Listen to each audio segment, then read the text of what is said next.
Une quête mythique pour une simple coupe. Les chevaliers de la légende arthurienne ont toujours recherché ce symbole. Mais qu'est-ce que le Graal? Et pourquoi est-il tant convoité? C'est dans cette vidéo que vous allez le découvrir.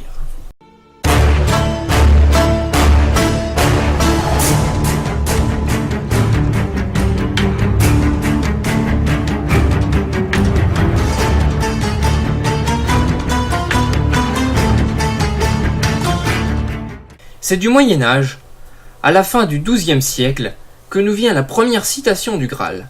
C'est bien à travers le roman de Perceval ou le Conte du Graal, où il apparaît comme étant un avatar du chaudron d'immortalité de Dagda. Dagda est un dieu druide de la mythologie celtique irlandaise. Il est présenté comme source de l'abondance et produirait de la nourriture à volonté chaque jour. Cette première symbolisation relève du renouvellement.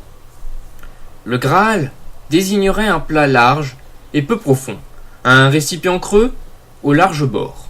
Le terme Graal vient du latin médiéval krateia, qui signifie vase, désignant en ancien français une coupe ou un plat creux doté de larges bords.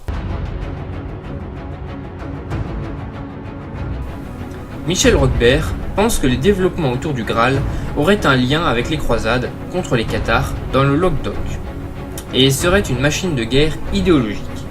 Ces développements auraient aussi un lien dans une rivalité franco-anglaise.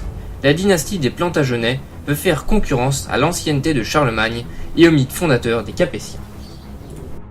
Au début du XIIIe siècle, Robert de Borane donne une explication dans l'Histoire du Graal que celui-ci est le Saint Calice, c'est-à-dire la coupe dans laquelle Jésus a célébré la scène et dans laquelle a ensuite été recueilli son sang lors de sa crucifixion. La coupe serait alors emportée loin, peut-être sur une île de Bretagne, selon des hypothèses. Il devient alors un mystère, l'objet est caché, mais par la suite, il sera perdu. Le Graal est fortement utilisé. C'est lui qui anime les chevaliers de la table ronde.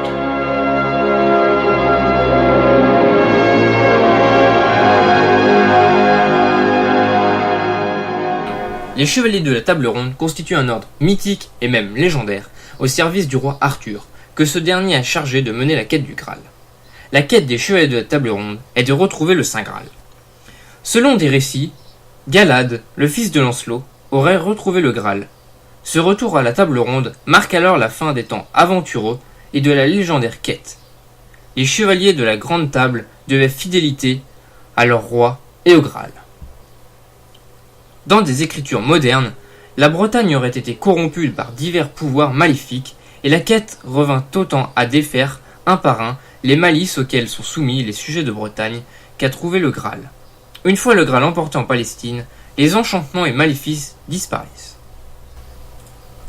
Le Graal a effectivement eu et a toujours plusieurs symboliques. Il est dit que toute l'énergie dépensée et les épreuves rencontrées font grandir ou relèvent les qualités des chevaliers, éventuellement leur permettant d'en acquérir de nouvelles. Il s'agit donc d'une quête dite initiatique. D'autres donnent le Graal comme étant la symbolique de l'instauration du christianisme.